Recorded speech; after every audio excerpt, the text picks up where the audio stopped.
The Democratic primary campaign. When it started, it was all kumbaya, let's beat Trump together. But now it's turned into a season of Game of Thrones. Everyone backstabbing. The House of Bernie has grown in strength and size while facing a challenge from the Kingdom of Buttigieg.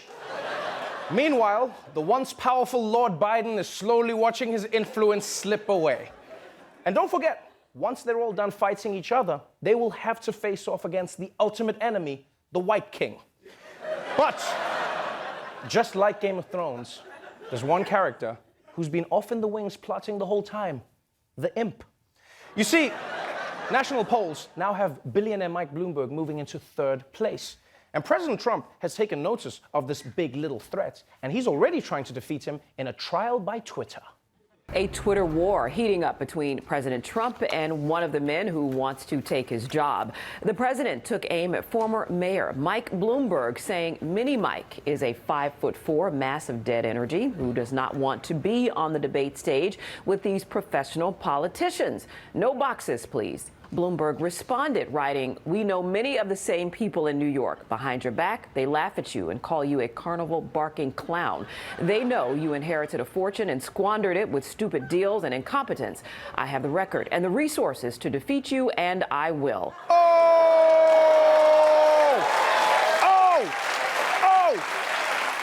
This is crazy. Two mega-rich dudes dissing each other in the most personal way. It would be like if a rap battle was on CNBC. And the sad part for me is that billionaire feuds used to be so much more dignified. You know? Yeah, back in the day, it wasn't on Twitter. They'd be like, "Mr. Trump, I have commissioned a devastating opera that disparages both you and your lineage." Be like, "Well, Master Bloomberg, at this very moment, a team of artisans is sculpting a middle finger from the world's finest Italian marble. In 8 to 9 months, you will be truly owned." But right now, Donald Trump is the least of Mike Bloomberg's problems. See, the real threat to Bloomberg's campaign is his past. Mike Bloomberg facing new criticism tonight amid audio that has surfaced on the controversial policy of stop and frisk. Bloomberg is under fire tonight after a 2015 speech surfaced where he defends his controversial stop and frisk policy and explained why cops are put in minority neighborhoods. 95% of your murderers and murder victims fit one MO. You can just take the description, Xerox it, and pass it out to all the cops. They are male minorities, 15 to 25. We put all the cops in the minority neighborhoods. Yes, that's true. Why we do it? Because that's where all the crime is. And the way you get the guns out of the kids' hands is to throw them against the wall and frisk them. Wow. That is not a good look. Think about it. While Bloomberg is out there trying to win the black vote in 2020, he's on tape in 2015 talking about black people like they're crime piñatas. Just throw them against the wall, see what comes out. Could be a gun, could be a Tootsie Roll, it's fun. This is not a good look. Getting caught on tape encouraging police to harass black people is definitely gonna hurt you with black voters. It's the same way you would lose white voters if a tape came out of you saying that pets aren't the same as babies. Yeah, all the pumpkin spice in the world can't save you after that. White people would be mad. This is my baby. Now, if it was just one bad audio clip, maybe Mike Bloomberg could get past it and move on. The problem is, Mayor Mike has a long history of defending stop and frisk, and now even video clips are coming out. And yet another video clip drops tonight, purporting to show Mayor Mike Bloomberg discussing hot topics with racial overtones. They just keep saying, oh, it's a disproportionate percentage of a particular ethnic group. I think we disproportionately stop whites too much and minorities too little. Yeah. According to Mike Bloomberg, white people were the real victims of stop and frisk. Imagine that. Black people and Latinos spent years saying that they were being harassed by the police. And Bloomberg's response was, "I hear you. We have been unfair to white people." It almost feels like if Bloomberg was Abraham Lincoln, he would have ended slavery, but for the totally wrong reason. Be like, "We need to end this cruel abomination. Too many white people are getting carpal tunnel in their whipping hands. We've got to help them." Now, since these clips came out, Bloomberg has been facing a lot of pressure to explain himself. And something tells me he's struggling with how to respond.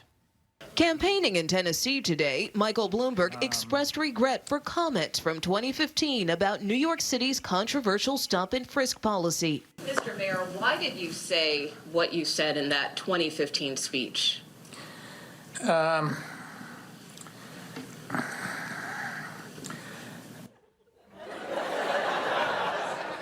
I can safely say I've never seen the 3 typing dots in real life.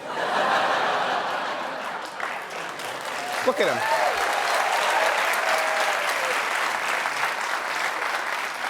You never see him like this. Mike Bloomberg hasn't been this stressed since he got into that fight in the subway. But my bad, I shouldn't have interrupted. I'll let him answer. I don't think those words reflect how I led the most diverse city in the nation. And I apologized for the practice and the pain that it caused. But why did you say it? It was 5 years ago, and it's just not the way that I think, and it doesn't reflect what I do every day. Yeah, of course it doesn't reflect what you do every day. You're not the mayor anymore. Nobody thinks you're stopping and frisking black people on your personal time. I mean, mostly because you can't reach their pockets. But also, it's weird that he tries to dismiss those clips by saying it was 5 years ago. 5 years? What difference is that supposed to make for you?